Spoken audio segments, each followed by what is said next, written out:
Halo guys, apa kabar? Ketemu lagi dengan saya Eko Ivan. Kali ini saya mau mengungkapkan pengalaman menggunakan Honda Brio ini tahun 2015 yang sudah 6,5 tahun ya. Pertama kita review luarnya ya. Honda Brio ini luarnya masih tampak sporty ya. Walaupun dari tahun 2015 ini dari tahun 2021 ini masih sporty ya, walaupun ada tai burungnya dikit ya. Nah, kelemahannya hanya satu. Kelemahannya yaitu lampunya ini mulai agak kekuningan setelah 6 tahun pemakaian standar ya kita ngomonginnya ya. Yang lain-lainnya masih oke semua ya. Yuk kita ke samping ya. Sampingnya ini masih oke ya.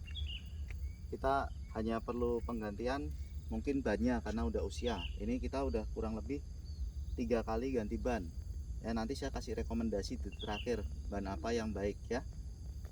Mari kita ke belakang. Ini sorry ya, bannya agak kotor, kita habis lewat pasir-pasir tanah-tanah tadi pagi, becek soalnya. Nah, belakangnya ini masih kelihatan sporty banget ya. Bagi kita anak muda yang suka drifting dan lain-lain, maupun yang mau drag race, ini oke banget menurut saya ya. Ini ya modelnya ya, pantatnya yang agak semok ini ya, lampunya juga oke semua. Kelemahannya cuma satu nih, ininya nih gampang karatan nih dan nggak bisa diganti nih ya.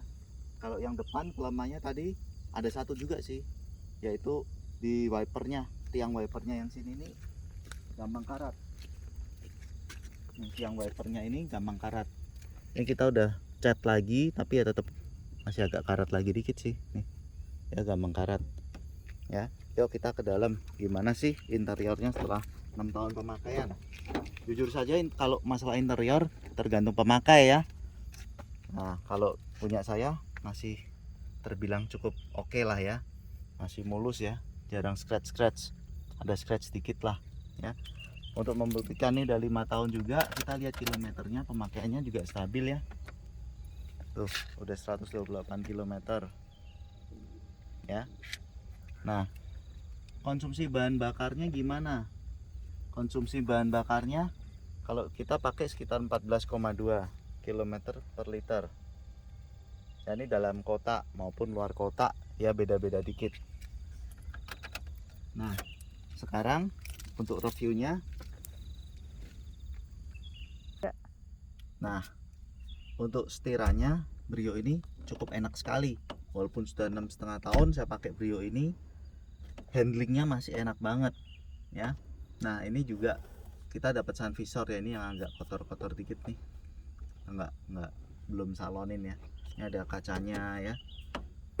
Terus AC nya juga masih dingin. Ini tombol-tombolnya, fiturnya ini buat AC, ini buat pengarah AC bisa ke muka aja atau ke kaki juga. Ini untuk dinginnya. Ini AC nya Brio ini terus terang cukup dingin asal kita rajin ganti filter AC ya. Kalau saya setiap kali saya servis selalu di bengkel resmi, saya nggak mau bengkel yang pinggir-pinggir karena kita nggak tahu standarnya. Kalau di Hondanya kan dia punya standar tersendiri ya, jadi saya lebih percaya kalau kita bawa ke Hondanya. Dan selama ini saya pakai menggunakan ini nih, air purifier Ion untuk dari Sharp ini ya. Nah untuk dudukannya sendiri enak banget, nyaman banget ya. Nih posisi setirnya, ini pintunya tuh suaranya juga mantap ya. Ini ada penyangga tangannya, masih bisa buat ikut nyetir. Di atas ini juga bisa. Ini posisi ini kan kita bisa di ini ya, ini masih terpasuknya nih. Nah ini sebenarnya masih bisa naik turun ya sesuai tinggi badan kita. Kalau saya lebih suka paling rendah ini karena lebih sporty, lebih enak buat ngebut ya. Dan untuk kecepatannya, Brio ini kan ada speed limitnya ya, sampai 145 km per jam. Jadi kalau udah 145 dia udah nggak bisa naik lagi tuh, udah ngempos, gasnya udah ditekan kencang tetap ngempos ya. Cuma so far kalau dari Brio ini kelebihannya, pertama ya bensinnya segitu-segitu aja, 14,1 14,2 ya. Kalau macet pernah turun sampai 13. Nah saya sudah pernah coba ini tips-tipsnya ya, tips and trick. Nah tips and triknya yang pertama, untuk keiritan, Brio ini lumayan irit ya 14,2. Ini saya udah coba beberapa ini ya jenis bensin. Yang pertama saya coba Shell. Shell itu kan ada V-Power, ada yang biasa Super. Saya pernah coba V-Power sama Super ya so-so ya. Kalau tarikannya kenceng banget V-Power, ya lebih kenceng rasanya, tapi tetap aja mentok speed limit ya 145. Itu demi keamanan kita sendiri sih. Kalau Super ya agak lebih berat. Nah kalau Pertamax, saya juga pernah coba Pertamax Turbo sama Pertamax biasa. Nah kalau Pertamax Turbo lebih kenceng, tapi tetap kencengan V-Power. Borosnya kalau untuk Pertamax Turbo sama V-Power hampir sama tuh, sekitar 13, per kilometernya. Nah untuk yang paling irit nih, yang selama saya coba ya, ini sendiri-sendiri ya, mungkin cara bawanya juga. Kalau saya sih selalu ekonya nyala ya. Nah saya pakai Pertamax biasa RON 91 tuh, RON 91 atau 92 tuh, itu irit banget sampai 14 nih. Kita pakainya Pertamax biasa. Itu yang tips yang pertama. Yang kedua, usahakan kalau kita nyetir ya kakinya pinter-pinter dikit, tempel dikit aja, dia jalan kok, kenceng kok nih mobil ya. Jadi naiknya juga cepet, dari 0 ke 100 nya cepet ya. Usahakin ekonya tetap nyala supaya lebih irit ya, lebih hemat.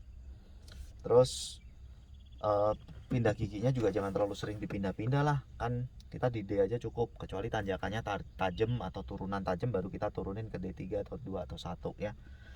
So far selama ini saya naik ke daerah Bandung, ke Tangkuban Perahu, itu fine-fine aja sih dengan cc 1200 ini. Cuma memang kelemahannya kalau jalan tanjakan yang di Bandung itu dia nggak bisa terlalu kenceng ya. Kalau dibandingin kompetitornya, lebih kencengan kompetitornya. Terus tips yang ketiga, kalau misalnya saya sih lebih percaya ke bengkel resmi ya. Kalau bengkel resmi itu mereka punya standar. Jadi selama 6,5 tahun ini kita ngikutin tuh panduan yang di buku semua itu. Jadi kalau tiap 10.000 gantinya apa, saya sih pakainya Hondanya apa, olinya pakai yang gold ya, jadi lebih bagus. Jadi tiap 10.000 kita ganti oli, ganti filter AC juga ya. Selama 6,5 tahun ini yang paling berat penggantian itu kemarin baru ini kita ganti tie rodnya ya. Tie rodnya kita ganti itu, kita habis kurang lebih sekitar 6 jutaan lah, 6 jutaan itu dari bengkel resmi. Tapi itu dia udah bener-bener cek, oh ini cuma tie rodnya yang harus diganti selama 6,5 tahun ini. Jadi lumayan lama juga sih 6,5 tahun ya. Dulu saya pernah pakai mobil selain ini, itu lebih parah sih ganti tie rodnya ya. Dan sebenarnya itu juga tergantung dari pemakaian ya. Pemakaian kita, kalau ada polisi tidur atau garis kejut, hajar atau tidak, itu pengaruh banget ya. Terus tips yang keempat, untuk ban. Untuk ban sebenarnya sesuai selera ya. Saya kemarin awalnya itu kan pakai Dunlop ya kan. Kalau Dunlop itu nyaman, agak berisik di jalanan, lumayan lah gitu ya. Terus saya pakai Bridgestone. Kalau Achilles saya kurang mau karena sangat berisik sih, masuk banget suaranya. Nah untuk pakai Bridgestone itu banyak lunak, enak buat ngepot gitu, enak lah. Nggak, kalau hujan gitu jalanannya basah gitu nggak licin dia. Cuma ya itu terlalu lunak karetnya, sering kena paku dikit bocor, dikit-dikit bocor. Saya pakai Bridgestone dikit-dikit bocor ya. Ini mungkin pas kebetulan aja atau enggak, saya nggak tahu. Mungkin pengguna yang lain bisa komentar ya nanti ya di bawah ya, kasih masukan juga. Ini masukan dari saya.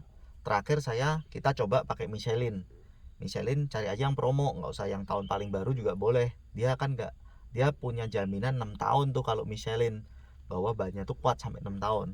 Ini saya udah pakai hampir 2 tahun ada ya, 2 tahunan tuh ini saya pakai Michelin ini, belum ada kendala, bagus, puas. Jalanan basah nggak licin, untuk apa namanya, jarang kena paku juga ya. Nggak tahu, mungkin tim saber kita udah sangat bagus, jadi bener-bener bersih jalanan ya itu. Terus apalagi ya, oh asuransi. Kalau asuransi, pilih asuransi kalau bisa tanya bener-bener nih, kita asuransi kita masih all risk dan mintanya yang bengkel resmi ya. Saya nggak mau di bengkel abal-abal, bukan abal-abal gimana, sorry ya, bengkel pinggiran maksudnya. Karena memang kualitas catnya kita nggak tahu ya. Kalau di Honda kan ya standarnya Honda gitu loh. Ini standarnya Honda pakai ini ya kualitasnya ini gitu. Jadi saya sih lebih percayakan ke bengkel resminya karena memang mereka pasangannya juga tahu nih masang-masangnya. Kita pengalaman di bengkel nggak resmi itu kadang masih oglek lah, masangnya tuh asal lah, nggak terlalu rapi gitu loh. Kalau bengkel resmi itu misalnya layer 1, layer 2, layer 3 itu udah ada panduannya sebenarnya.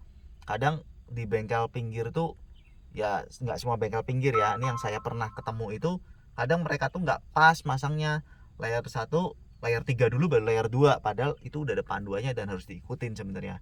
Jadi itu kuping saya terlalu peka ya, untuk suara kretek-kretek sedikit aja itu peka banget gitu loh. Kemarin kita sempet sebelum pakai asuransi yang terbaru ini, saya pakai asuransi sebelumnya kan udah lewat dari 5 tahun. Jadi mereka ternyata nggak cover lagi bengkel dealer resmi gitu. Jadi kita dikasih bengkel authorized katanya. Tapi ya itu yang saya bilang nggak puas saya karena setelah selesai dari bengkel, di belakang kalau saya nyetir tuh bunyi kretek-kretek gitu, nggak tahu bunyi apaan gitu. Setelah saya bawa bengkel resmi, saya suruh perbaikin semua, hilang tuh bunyinya, kretek-kreteknya ya kan. Mereka tuh kalau masang tuh nggak tahu apa yang salah ya, mereka nggak teliti atau terlalu rame. Jadi mereka tuh nggak bener-bener memperhatikan hal-hal detail gitu ya. Terus tips yang kelima, ya kalau ini tetap safety ya, kita jangan ngantuk untuk berkendara ya. Kalau ngantuk mending kita minggir tidur dulu lah, 10 menit 20 menit gitu masih mending lah daripada kita paksain. Ini barusan kan ada kejadian yang mengerikan juga ya, mobil mahal aja sampai hancur begitu ya. Jadi kalau bisa janganlah kita, apalagi mobil-mobil kecil gini. Oh ya, ini Brio-nya yang ECKD ya, yang awal. Jadi yang dari CBU kan yang 1300 cc itu, terus dia ECKD sama yang ada Brio Satya-nya tapi tipe S waktu itu. Tipe E nya CKD semua, bukan termasuk yang Satya. Nah ini tipe yang itu. Terus jangan lupa sediain minuman di mobil supaya kita nggak dehidrasi dalam mobil, apalagi kalau yang perjalanan jauh ya. Jangan suka nahan kencing juga karena nanti bisa infeksi saluran kencing ya. Jadi kalau memang ngantuk istirahat, kalau kebelet kencing segera cari pom bensin, kita kencing di pom bensin. Oke, mungkin sekian review dari saya. So far enak mobil ini. Keluhannya yang tadi beberapa itu aja, minor-minor aja. Yang lain-lainnya mungkin teman-teman yang punya mobil ini juga boleh nambahin nih di kolom di bawah ini, atau yang pingin punya mobil Brio ini, recommended sih ya. Kalau saya sih lebih suka yang model lama ini ya, karena belakangnya itu sporty banget deh untuk yang suka balapan. Itu ini kan kita kecepatannya speed limitnya 145 ya, tapi punya teman saya itu bisa dipakein dashtag ya, dibuka speed limitnya bisa sampai 190-an, bisa sampai 185, 190, 200 mungkin bisa ya. Jadi hati-hati juga, walaupun udah dibuka seperti itu tuh kan ngerusak ya, istilahnya ngerusak mesin kalau lama-lama ya, dan nggak safety sih. Saran saya sih mendingan safety nomor 1, kecepatan nomor 2, nomor 3 ya. Oke, jangan lupa subscribe, pencet lonceng, dan share ke teman-teman yang membutuhkan. Mudah-mudahan video ini bermanfaat ya. Dah.